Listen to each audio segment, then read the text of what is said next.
Shubham photo सरळ घे.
लक्षात ठेवा, सातारा लोकसभा मतदारसंघाच्या पंचवार्षिक निवडणुकीत महायुतीचे अधिकृत उमेदवार श्रीमंत छत्रपती उदयनराजे भोसले यांनाच प्रचंड बहुमताने विजयी करा. मतदान मंगळवार दिनांक 7 मे 2024.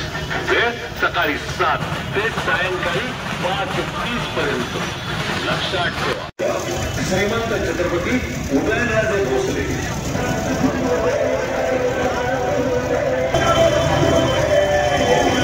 छत्रपती उदयनराजेंना निवडून देऊयात, साताऱ्याचा विकास साधूया. आता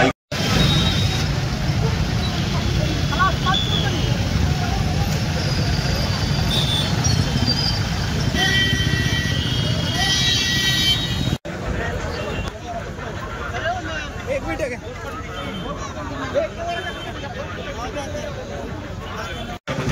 लोककल्याणाचा वारसा आणि प्रत्येकाच्या क्षमतेचा आदर पुढे जाण्याची परंपरा कायम राहणारा जिल्ह्यातील जनतेला नेहमीच गृहीत धरता येईल.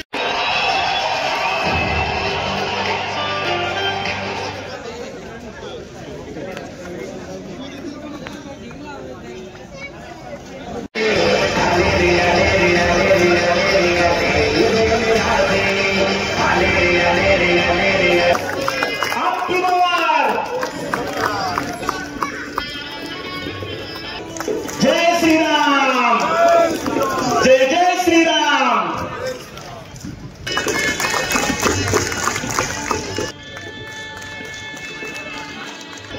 आप्पासू गायकवाड यांचा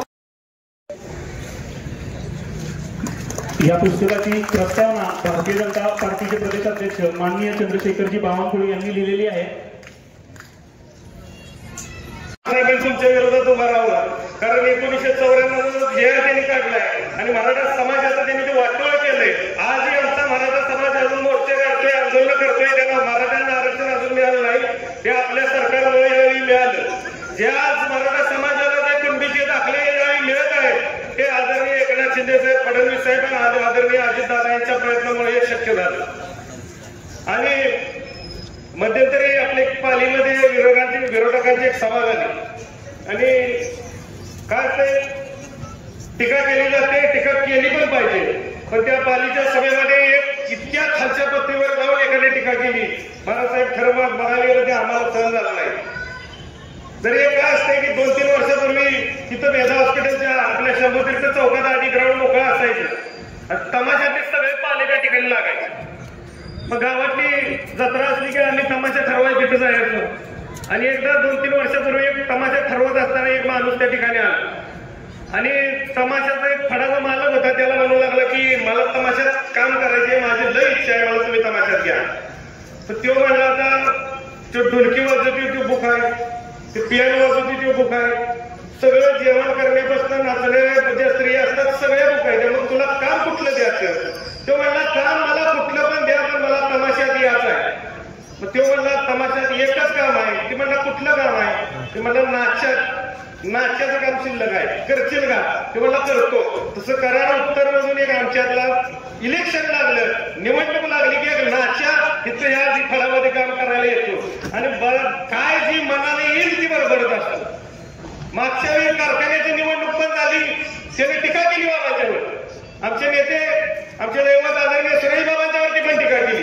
पण झालं उलट, 13,000 मताच्या फरकानं आमचा कारखाना आम्ही निवडून आलो.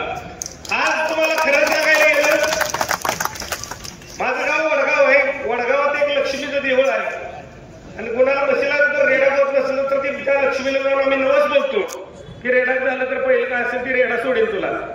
तसा लक्ष्मीला एखादा रेडा नवसाला सोडते, तसा उत्तरेत इकडे नवसाला सोडलाय रेडा. तो कायम आमच्यावर टीका करत असतो.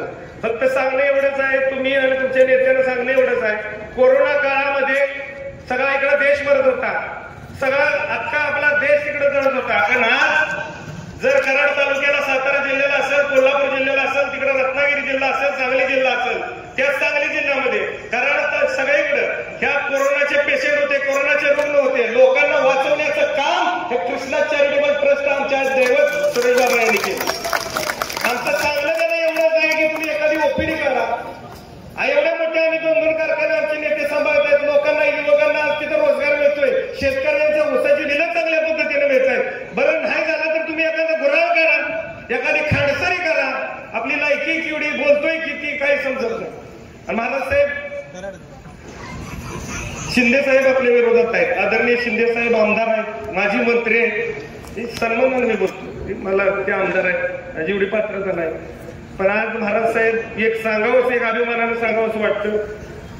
छत्रपती उदयनराजे भोसले म्हणले की आमचा ऊर भरून महाराज येतो. आमचा नेता पण असा आहे, कुठला भ्रष्टाचाराचा डाग त्यांच्यावरती लागलेला नाही. आणि जे समोरच्या विरोधात आहे, घोटाळा कशात करावा, मुतारी आता काय असलेलं काही ईडी बिडी काही येणार नाही. समजा धरून त्यांना उद्या पोलीस स्टेशनला नेलं, उद्या कोर्टाने विचारलं काय केलं तुम्ही, सांगायचं मुतारीत घोटाळा केला. म्हणजे अशी अवस्था आहे आपल्या विरोधी उमेदवाराची. आणि आता मी फिरत असतो त्यावेळी मला एकदम म्हटले की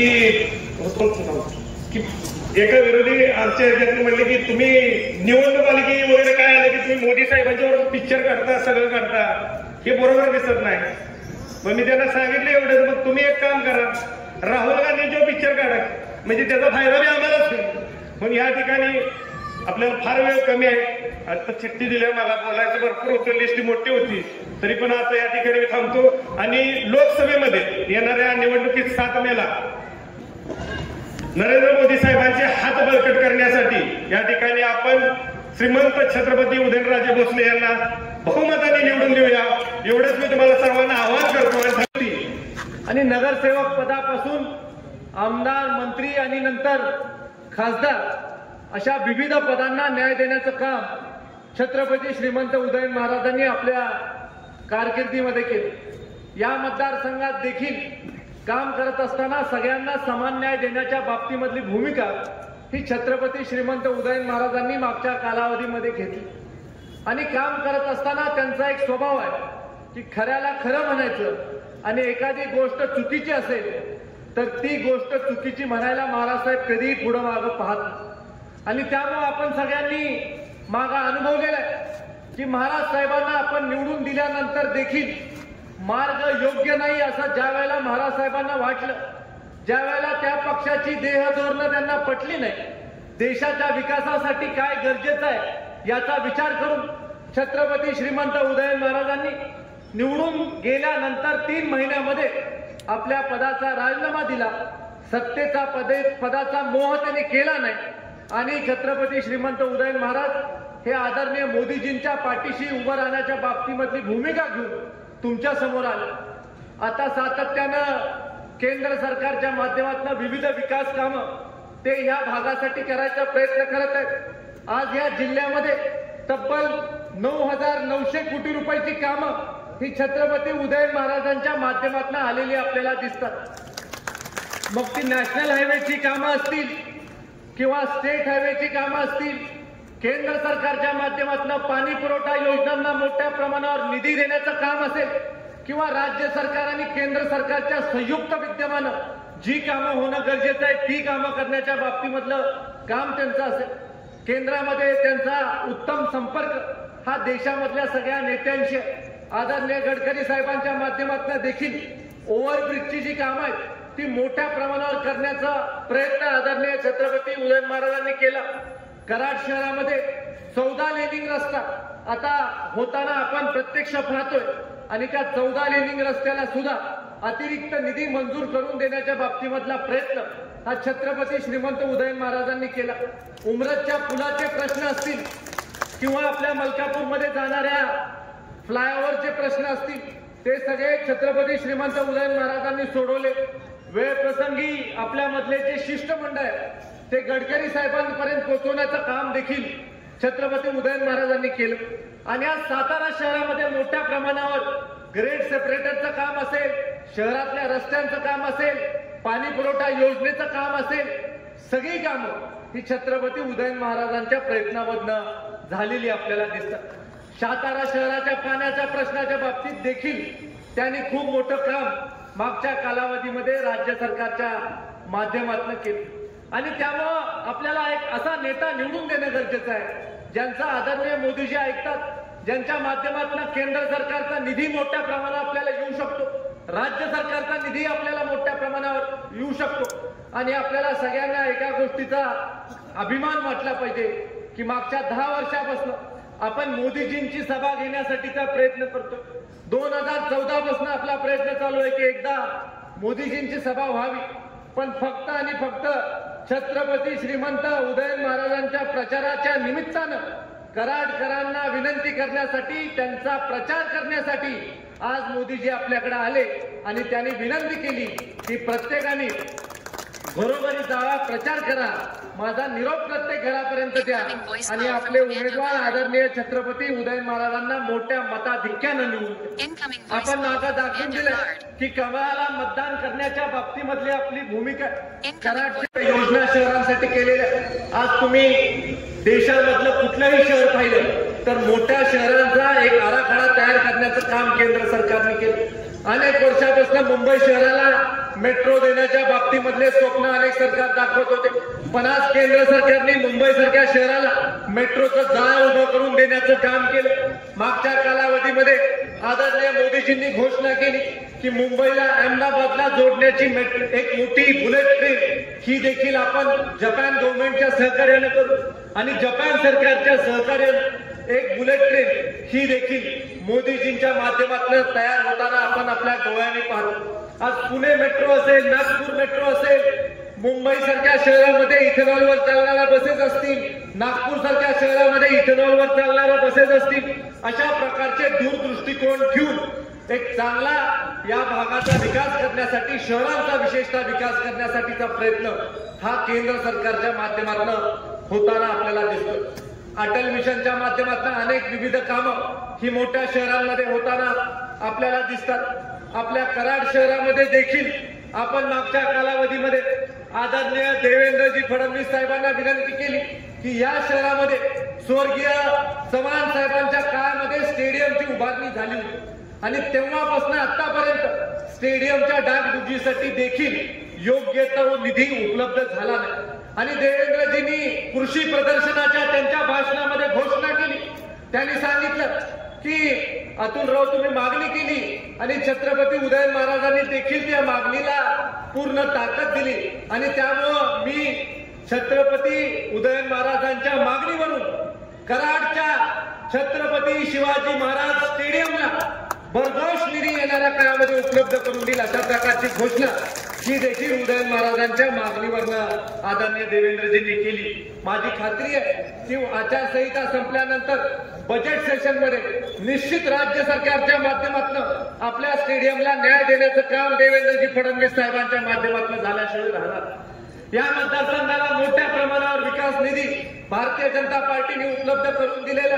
भारतीय जनता पक्षाने 434 कोटी रुपयाचा निधी महायुतीच्या सरकारच्या माध्यमातून उपलब्ध करून देण्याचं काम मागच्या कालावधीमध्ये केलेलं. आणि आपण सगळे जाणता की आदरणीय मुख्यमंत्री असतील, आपले आदरणीय देवेंद्र दादा उपमुख्यमंत्री असतील, दुसरे उपमुख्यमंत्री अजित दादा असतील, या तिघांनी ठरवलेलं आहे की सातारा जिल्ह्याला जे जे लागेल, मग पर्यटनासाठी लागेल, रोजगाराच्या निर्मितीसाठी लागेल, रस्त्यांसाठी लागेल किंवा इतर नागरी सुविधेसाठी लागेल, ते उपलब्ध करून देण्याच्या बाबतीमधला प्रयत्न आज या महायुतीच्या सरकारच्या माध्यमातून होतो. बरेच वेळेला आपल्याला प्रश्न पडतो की आपण खासदार निवडून देत असताना काय निकष ठेवले पाहिजे. तर मला आपल्याला खऱ्या अर्थानं सांगायचंय की आपण खासदार निवडून देत असताना निकष एवढेच ठेवले पाहिजेत की आपले जे खासदार आहेत ते आपले विचार लोकसभेमध्ये मांडू शकले पाहिजे. आपले जे खासदार आहेत ते लोकसभेमध्ये जाऊन आपले प्रश्न सोडवण्याची क्षमता त्यांच्यामध्ये असली पाहिजे. आपले जे खासदार आहेत त्यांचं केंद्र सरकारच्या नेतृत्वाशी सलोख्याचे संबंध असले पाहिजेत. आपले जे खासदार आहेत त्यांना दूरदृष्टिकोन असला पाहिजे या भागाच्या विकासासाठी, या लोकांच्या विकासासाठी. परवा देखील आदरणीय मोदीजींच्या भाषणाच्या आधी आदरणीय छत्रपती उदयन महाराजांनी काही महत्वपूर्ण मुद्दे मांडले. त्यामध्ये एक महत्वपूर्ण मुद्दा त्यांनी मांडला, त्याचा देखील उल्लेख मी आज करू इच्छितो की हर हर कृष्णेसारखा प्रकल्प, जसा गंगेचा प्रकल्प आदरणीय मोदीजींनी केला, तसा कृष्णा नदीचा प्रकल्प, जी नदी आपल्याला जीवनदान देते, ज्या नदीच्या माध्यमातून या परिसराचा विकास झालाय आणि ज्या नदीच्यामुळे या परिसरामध्ये सुजलाम सुफलाम आपण झालेलो आहे, त्या नदीची सेवा करण्याची मानसिकता ही आपले उमेदवार छत्रपती श्रीमंत उदयन महाराजांनी ठेवली. आणि त्यामुळे अशा प्रकारचा खासदार आपल्याला निवडून दिला पाहिजे, जे खासदार या परिसराच्या 25 वर्षाच्या भवितव्यासाठी, येणाऱ्या काळामध्ये आपल्या तरुण पिढीच्या भवितव्यासाठी विचार करू शकतो. त्याने उल्लेख केला की मला या परिसरामध्ये IT पार्क उभा करायचा आहे, मला या परिसरातल्या तरुणांच्या हाताला काम देण्याच्या बाबतीमधला प्रयत्न करायचा आहे. आणि त्यामुळे त्यांनी आपलं विजन हे आपल्या समोर ठेवलेलं आहे. आणि त्यामुळे आपली सगळ्यांची जबाबदारी आहे की आपण सगळ्यांनी एकत्रित येऊ. राजू बाबा असतील, भारतीय जनता पार्टीचे नगरसेवक असतील, कार्यकर्ते असतील, शिवसेना शिंदे गटाचे कार्यकर्ते असतील, राष्ट्रवादी काँग्रेस पार्टीचे कार्यकर्ते असतील, रासपचे कार्यकर्ते असतील, बळीराजा शेतकरी संघटनेचे कार्यकर्ते असतील, रयत क्रांती संघटनेचे कार्यकर्ते असतील, जितके म्हणून आपले घटक पक्ष आहेत त्या सगळ्या घटक पक्षांनी, RPI सारखा आपला पक्ष असेल जो ताकदीनं आज कामाला लागलाय, असे सगळे घटक पक्ष आपले ताकदीनं छत्रपती श्रीमंत उदयन महाराजांच्या पाठीशी उभे राहिले पाहिजेत. आणि खऱ्या अर्थानं मला खात्री वाटते की कराड दक्षिण विधानसभा मतदारसंघामधून महाराज साहेब आम्ही निश्चित स्वरूपी तुम्हाला आघाडी दिल्याशिवाय राहणार नाही, एवढी विनंती, एवढी सगळ्या कार्यकर्त्यांच्या वतीनं मी तुम्हाला आश्वस्त करू इच्छितो. मी सगळ्यांना विनंती करतो की शेवटचे 4 दिवस आपले प्रचाराचे राहिलेले आहेत, आपण सगळ्यांनी ताकदीनं प्रत्येक घरामध्ये गेलं पाहिजे. मोदीजींचा जो निरोप आहे तो प्रत्येक घरापर्यंत पोहोचवला पाहिजे आणि भरघोष मताचा टक्का वाढवण्याचं काम केलं पाहिजे. डॉक्टर बाबासाहेब आंबेडकरांनी जी आपल्याला सूचना केलेली आहे की आपण मतदानाच्या प्रक्रियेमध्ये सहभागी झालं पाहिजे, त्यांनी घटना बनवून आपल्याला बलशाली केलेलं आहे. त्या डॉक्टर बाबासाहेब आंबेडकरांच्या घटनेचं वंदन करायचं काम आपण येणाऱ्या 7 मेच्या निवडणुकीच्या निमित्तानं करायचंय. एवढंच आवर्जून या कार्यक्रमाच्या निमित्तानं सांगून थांबतो. जय हिंद, जय महाराष्ट्र. यानंतर फक्त प्राचार्य या सातारा जिल्ह्याची एक आगळीवेगळी ओळख आहे, एक आगळीवेगळी परंपरा आहे, एक चळवळीचा जिल्हा म्हणून या जिल्ह्याचा उल्लेख केला जातो, या जिल्ह्याकडे पाहिलं जातं. या जिल्ह्यात, या भूमीत अनेक चळवळी जन्म घेतला. स्वातंत्र्याची चळवळ असेल, स्त्रियांच्या शिक्षणाची चळवळ असेल, पत्री सरकार असेल, सत्यशोधकांची चळवळ असेल, असंख्य चळवळीचा हा जिल्हा. आणि या जिल्ह्याने संपूर्ण या महाराष्ट्राला नव्हे तर संपूर्ण देशाला दिशा देण्याचं काम केलं. आणि अशा या जिल्ह्याच्या बाबतीत ज्या वेळेस आपण विचार करतो की अनेक वर्षापासून ज्यांना आपण निवडून दिलं, त्या पक्षाला आपण निवडून दिलं, त्या पक्षाने नेमकं केलं काय, त्या ठिकाणी नावं ठेवण्याकरता मी आपल्या समोर उभा नाही, पण निश्चितपणे जी वस्तुस्थिती आहे त्याची मांडणी करणं हे माझं मी कर्तव्य समजतो.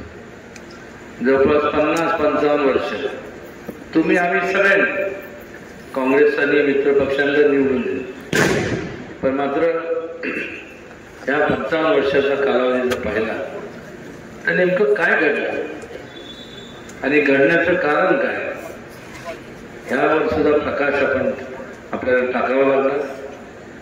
या संपूर्ण 50 वर्षाच्या कालावधीमध्ये जर काय घडलं असेल तर महात्मा गांधींचे जे विचार होते त्याला तिलांजली देण्याचं काम घडलं. पण महात्मा गांधी त्या काळात पंचायत राजची संकल्पना मांडली होती. संकल्पना काय होती की जोपर्यंत सत्तेचं विकेंद्रीकरण होत नाही आणि विकेंद्रीकरण होऊन सर्वसामान्य माणसांच्या हातात सत्ता स्थानं दिले जात नाही तोपर्यंत खऱ्या अर्थाने लोकशाही या देशात नांदणार नाही.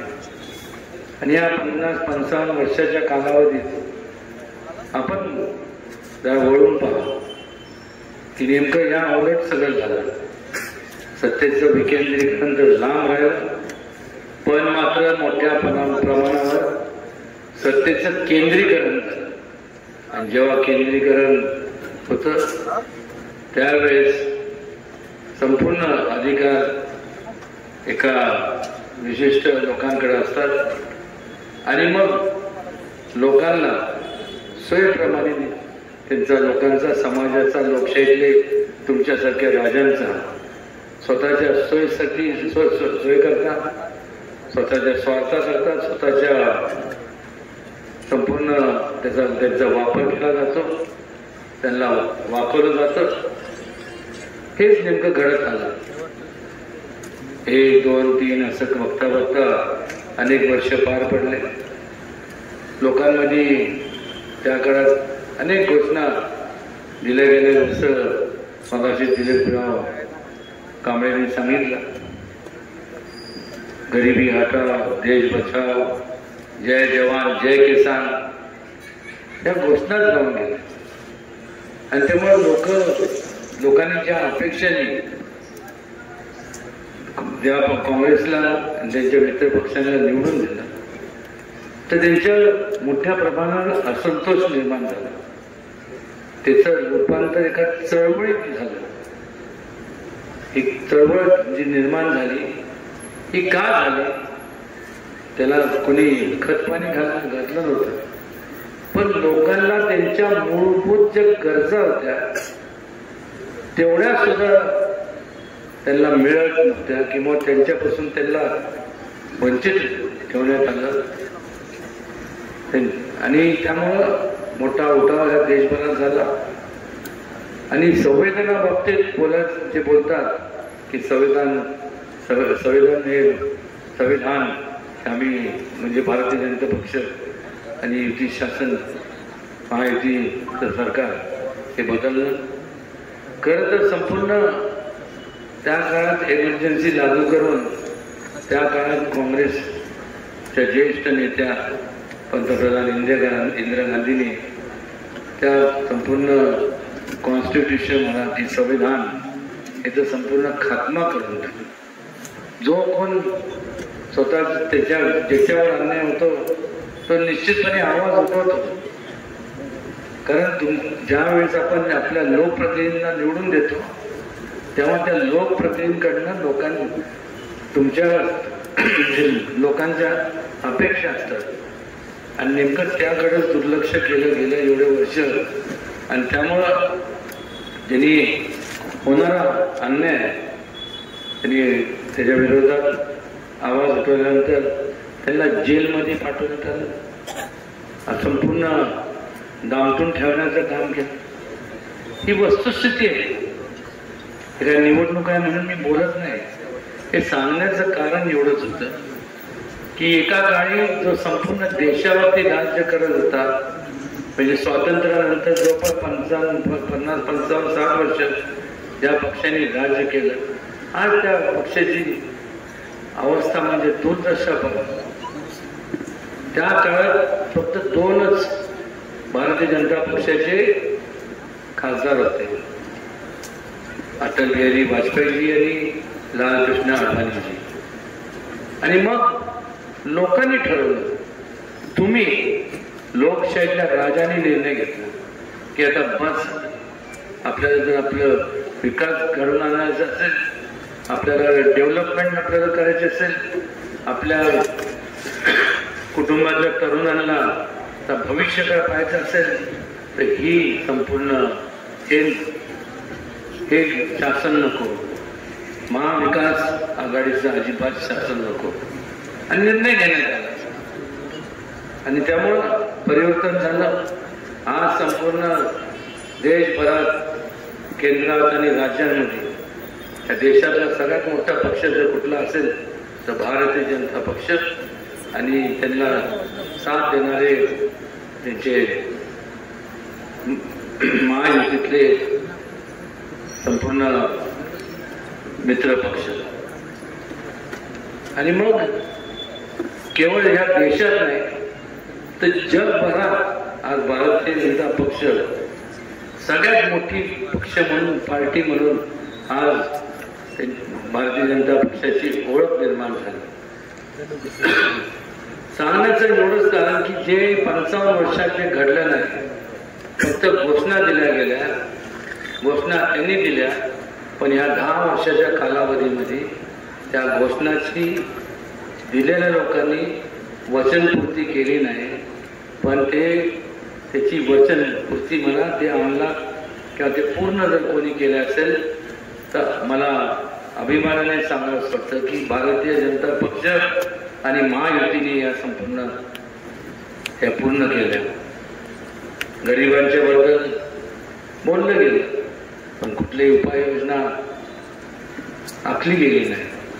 त्याचबरोबर जवानांच्या बाबतीत बोललं गेलं, शेतकऱ्यांच्या बाबतीत बोललं गेलं, शेतकरी म्हणजेच किसानच्या बाबतीत बोललं गेलं, पण कुठल्याही प्रकारची योजना आखली गेली नाही. पण मात्र भारतीय जनता पक्षाने एक स्थिर सरकार जेव्हा असतं त्यावेळेस एक प्रकारचं नियोजनबद्ध कार्यक्रम राबवता येतो. आणि संपूर्ण या देशातल्या जे दुर्लक्षित, दुर्गम भागात राहणारे आणि जे लोक आहेत, जो वर्ग आहे, महिलांचं सक्षमीकरण असेल, त्याचबरोबर तरुणांचं एम्पॉवरमेंट असेल, मेक इन इंडिया असेल, क्रीडा क्षेत्र असेल, अशा वेगवेगळ्या क्षेत्रामध्ये मोठ्या प्रमाणावरती आपण जर पाहिलं तर मोठ्या योजना राबवल्या गेल्या. आज संपूर्ण प्रत्येकाला एक आशेचं किरण आता नजरेसमोर दिसायला लागले, आणि ते सुद्धा मोदीजींच्या कुशल नेतृत्वाखाली भारतीय जनता पक्ष आणि मित्र पक्षाच्या मुळे आज ही परिस्थिती निर्माण झाली. आणि दुसऱ्या बाजूला जर आपण पाहिलं महाविकास आघाडी, मला तर आवर्जून कधी कधी असं वाटतं की ती महाविकास नाही, महाविकास आघाडी आहे. कारण ज्या वेळेस कुठलेही काम न करता लोकांसमोर जाण्याचं धाडस एक लोक कसे करतात हे आपण त्यांना तेव्हा तुमच्याकडे त्यांना आवर्जून विचारणं गरजेचं आहे. आणि मग स्वतःचा नाकर्तेपणा किंवा कुठलेही नाकर्तेपणा घडवण्याकरता मग एकच गोष्ट होते, ते म्हणजे दुसऱ्याला नावं ठेवणं. त्यांनी असंच केलं, ते संविधान बदलणार आहे आणि ते तसेच आहे, जातीवादी पक्ष आणि त्यांना जवळ करू नका. त्याचबरोबर संपूर्ण मुस्लिम समाजाच्या विरोधातला हा पक्ष आहे. मला आवर्जून या ठिकाणी मला कळत नाही की मगाशी सुरुवातीला प्रास्ताविक त्यांनी केलं, त्यांनी थोडक्यात त्यांनी सांगितलं, पण 23 मार्च 94 तुम्ही बघा तुमच्या गुगलवरती किंवा तुम्ही जावा, शोध घ्या, कम्प्युटरवरती जावा, तुम्हाला सगळं त्याच्यात इतिहास मिळेल. 23 मार्च 94 त्यांनी एक नोटिफिकेशन काढलं. गव्हर्नमेंटचं GR पण नाही, नोटिफिकेशन. आणि काय केलं तर त्यात त्यांनी संपूर्ण आज जे जाती जातीमध्ये तेढ जे निर्माण झालेले पाहणं, हे तेढ निर्माण करायचं पाप त्यांनी केलं. मंडळाचे त्यावेळेस BP सिंग हे पंतप्रधान होते. त्यावेळेस मंडळ आयोग त्यांनी बनवलं, तयार केला. मंडळ आयोग म्हणजे काय, आर्थिकदृष्ट्या दुर्बल यांना संपूर्ण सवलती दिल्या जाव्यात. पण झालं काय, त्याचा अर्थ काय काढला की फक्त मागासवर्गीय लोकांकरता ते लागू केलं. अत्यंत चुकीचं आहे. कुठल्याही जाती जमातीतला माणूस जरी असला आणि आर्थिकदृष्ट्या दुर्बळ असला, त्या क्रायटेरियाखाली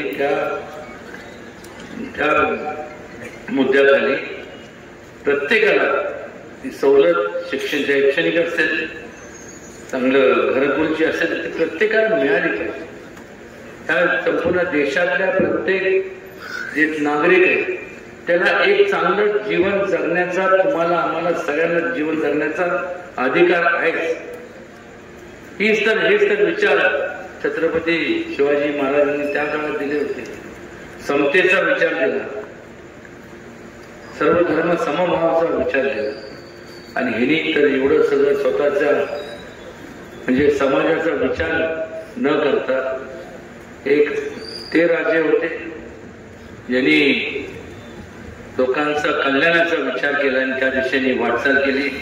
आणि होणारा अन्याय सगळ्यांना एकत्रितपणे एकत्र करून हा परकीय आक्रमण परतवून लावले.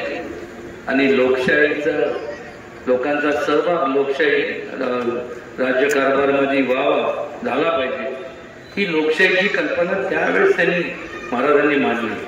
लोकशाहीचे खरे जनक म्हणजे छत्रपती शिवाजी महाराज.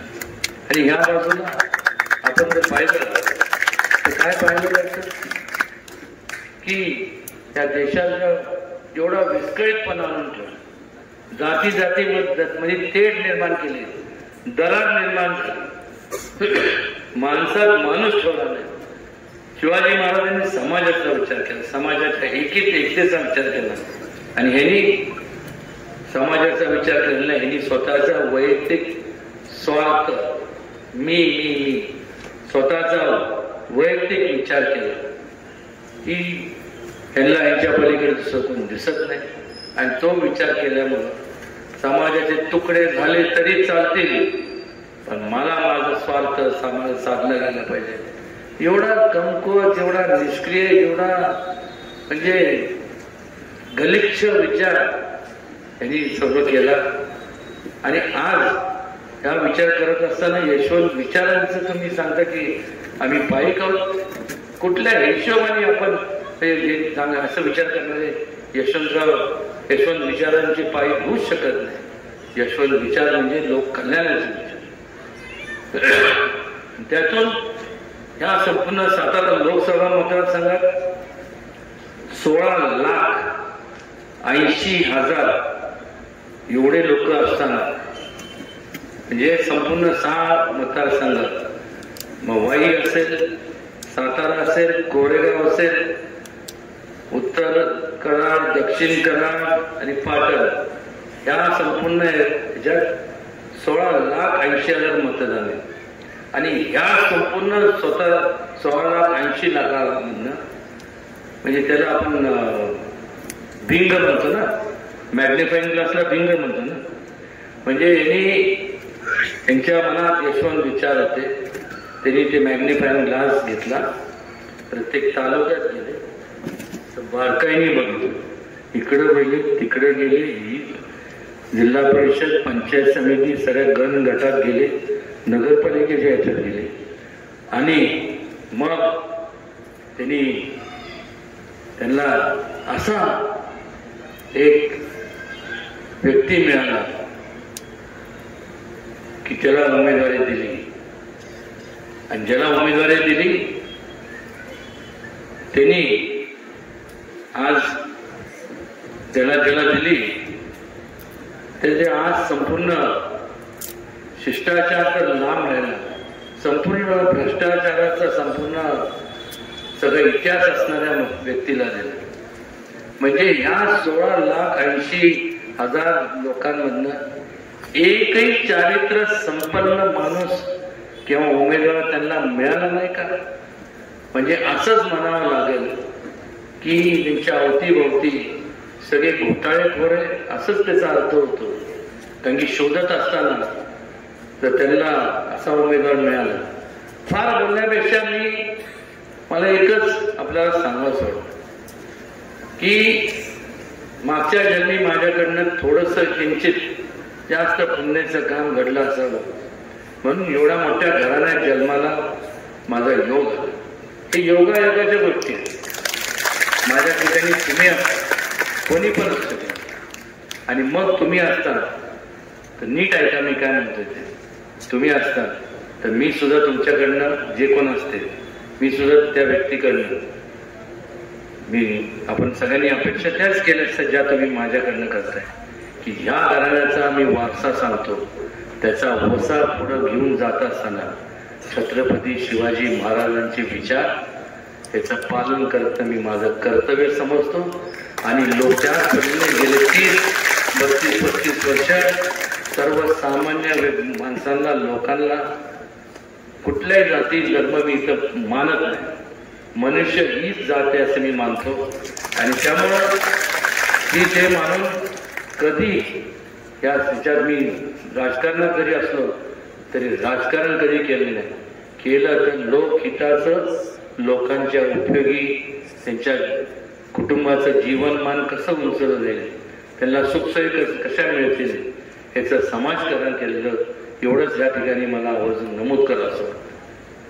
बोलण्यासारखं भरपूर आहे, किती बोलायचं. आज तुम्ही लोकशाहीतले राजे आहात. निवडणुका आल्या की बघा, तुम्ही कधी पण नोटीस करा, कधी पण तुम्ही बारकाईने निरीक्षण करा. फार येणार चकाचक कपडे बिपडे असं तसं भांग बिंग पाडून सगळे, आणि मग पेंबीच्या देठापासून बोलणार. तळागाळच्या लोकांबद्दल जी तळमळ आहे ती आम्ही समोरच्या बोलताना आपल्याला वाटलं पाहिजे, अरे वा, ते उदयनराजे बिंदराजे कोण नाही, हाच खरा उमेदवार. तळागाळातल्या लोकांबद्दल आम्ही हे करू, ते करू, ते करू, ते करू, ते करू, हे बोलत असताना त्यांच्या मनात एकच असतं की यांचे मत आपण मिळवू, करू नये, तुमचे मत मिळवू. आणि मग एकदा निवडणूकचा निकाल लागला, मग त्या पदावरती किंवा निवडून आल्यानंतर त्याच तळमळीच्या लोकांबद्दल, तळागाळातल्या लोकांबद्दल तळमळीने जे लोक बोलत होते त्याच लोकांकडे पाठ फिरवली गेली. त्याच लोकांना जास्तीत जास्त गाळात घालण्याचं काम हे आजवर झालेलं आहे. ही वस्तुस्थिती. त्यामुळेच एवढा मोठा देशात उठाव झाला, त्यामुळेच तर एमर्जन्सी लागू केली. 55 वर्षाच्या कालावधीमध्ये त्यांनी जे केले नाही, आता अजून किती वर्ष देणार. आता समोर या ठिकाणी बरेचसे वयस्कर लोक बसले. आज वयस्कर आहे, पण त्याचे 35-40 वर्षापूर्वी ही लोक सुद्धा त्यांच्या आई तारुण्यात होते. मग संधी मिळाली नाही, काय कुठले दालन ते नव्हते विकासाचे. आज असे अनेक 1, 2 नाही 3, 4 पिढ्या आज नैराश्य येतं, जेव्हा इच्छा असते की आपण हे करावं ते करावं, पण स्कोप न मिळाल्यामुळं नैराश्य येतं. पण अधिकार दिला कोणी यांना की आज व्यक्ती केंद्रित तुम्ही झाला, आणि तुमच्यामुळे अनेक तरुणांचं, त्या काळातल्या तरुणांचं जे संपूर्ण तुम्ही खच्चीकरण झालं, त्याला तुम्हीच हे लोक जबाबदार आहेत. आज निर्णय तुम्हाला घ्यायचा आहे. तुम्हाला ते तुम्ही सोचले, तुम्हाला म्हणजे कोणाला वाटत नाही. तुम्हाला असं वाटतंय की जे तुम्हाला तुमच्या नशिबी आलं ते तुमच्या कुटुंबातले जे लहान लहान तरुण आहेत, जे कधी ना कधी मोठे होतील, या देशाचं जे भविष्य काय त्यांच्या नशिबी हे असं व्हावं असं वाटतं तुम्हाला? विचारतोय तुम्हाला. मग एवढं जोरात नाही मला एखादं सगळ्यांना वाटतं की नशिबी या जोरात आवाज की मला वाटलं झोपले नाही. चेष्टेचा भाग सोडून द्या. समुद्राच्या लाटा या कोणासाठी थांबत नाही, त्याचप्रमाणे घड्याळाचा काटा हा कोणासाठी थांबत नाही. एका वेळ गेली ती गेली आणि त्यानंतर तुमच्या आमच्या नशिबी काय होतं? पश्चाताप करण्यापलीकडे काही होत नाही. मला सोडून द्या, मला सोडून द्या. चला, पण तुम्ही तुमच्या जे तरुण जे पिढी आहे तुमच्या त्यांचा विचार करणार नाही तुम्ही?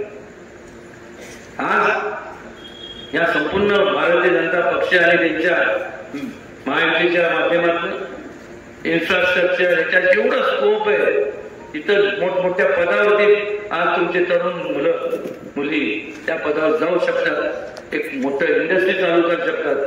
का त्यांनी स्वप्न बघायचे नाही? का फक्त उदयनराजेंनीच मागता घेतलं गाडीतल्या फिरायचं? प्रत्येकाला वाटतं की आपल्या पण असं राहावं, तसं पाहिजे, आणि का नको? आणि त्यामुळं एक प्रकारचं दिशा देण्याचं काम जे मोदीजींच्या कुशल मार्गदर्शनाखाली या देशामध्ये जे चाललंय, वाटचाल चाललंय, त्यांना पाठबळ देण्याचं काम आपण सगळ्यांनी केलं पाहिजे. जेवढं तुमचं मत बटन दाबून तुम्ही मला देणार आहात ते जेवढं महत्वाचं आहे, त्याच्यापेक्षा जास्त महत्वाचं माझ्याकरता तुमचं वैयक्तिक महत्वाचं आहे, पण त्याच्यापेक्षा जास्त तुमचं वैचारिक मत महत्वाचं आहे, तुमचे विचार महत्वाचे आहेत. केवळ उदयनराजेंना निवडून दिला म्हणजे तुमची जबाबदारी संपली असं समजू नका. मी एकटा काय करणार? तुमच्यासारखाच एक माणूस आहे. 2 हात, 2 पाय, 2 डोळे, 1 नाक, असं काय वेगळं. पण जेव्हा आपण एक टीम म्हणून काम करतो, तुमच्या सूचना महत्वाच्या आहेत माझ्याकरता. कारण की तुम्ही ज्या ज्या भागात राहता तिथं तिथल्या अडचणी तुम्हाला माहित आहे, तिथं आपण काय डेव्हलपमेंट केली पाहिजे हे तुम्ही मला सांगितलं तर तिथं त्या वेगाने त्या ठिकाणी आपण डेव्हलपमेंट करू. त्या ठिकाणी तुम्हाला तुमच्या या संपूर्ण शहराबद्दल काय तुमचे म्हणजे कल्पना आहेत त्या तुम्ही सांगितलं पाहिजे. एकत्र टीम म्हणून आपण काम करू. क्रिकेट हा गेम, फुटबॉल, बेसबॉल, हॉकी हे सगळे टीम स्पिरिटचे गेम आहे, टीम वर्कचे. एकटं नाही तर बरोबर नरेंद्र मोदी एकटे काय करू शकतात, पण टीम चांगली असली तर काय करू नाही शकत हे आपण आपल्याला सगळीकडे चौकडे आपण जर बघितलं तर आपल्याला कळायला मिळतं. टीम महत्वाची आहे आणि टीम महत्वाची असल्यानंतर जो लीडर तुम्ही टीमचा निवडतात तो सुद्धा महत्वाचा. एका बाजूला शिष्टाचार असणारा आणि दुसऱ्या बाजूला भ्रष्टाचार असणारा. कारण लोकशाहीतले तुम्ही राजे कोणाला मतदान करणार? शिष्टाचाराला का भ्रष्टाचाराला? कोणाला? भ्रष्टाचार. खरं भ्रष्टाचार. कारण तसं जर झालं तर तुम्ही विचार करा, तुमच्या हाय काय नेत्या संस्था दिसतात आहे ना, फोटो फिनिश, आणि मग पश्चाताप जो होतो त्याला जबाबदार तुम्ही असणार आहे. फार मी बोलणार नाही, बोलण्यासारखं भरपूर आहे. तुम्ही सगळे आता मतदारांचा अधिकार तुम्हाला प्राप्त झालेला आहे. फार बोलण्यापेक्षा तुम्ही सुज्ञ मतदार राजे आहात. योग्य तो निर्णय घ्या आणि वाटल त्या परिस्थितीत मला निवडून द्या. कळलं का? हा आवाज एकदम वाढला, मी तरी काय करणार? कधी ऍम्प्लिफायरचा आवाज वाढतो ना, तुम्ही म्हणणार असता असं का? डोस बघतो जाता, काय बघू नका. जे बघायचं आता बघा. 7 तारखेला तर सगळ्या बघू नका. हे 2 नंबर जे पटन तेच दाबा आणि आपला आशीर्वाद मला द्या, एवढंच या ठिकाणी विनम्रपणे सांगतो. आणि आपण या ठिकाणी वेळात वेळ काढून आला.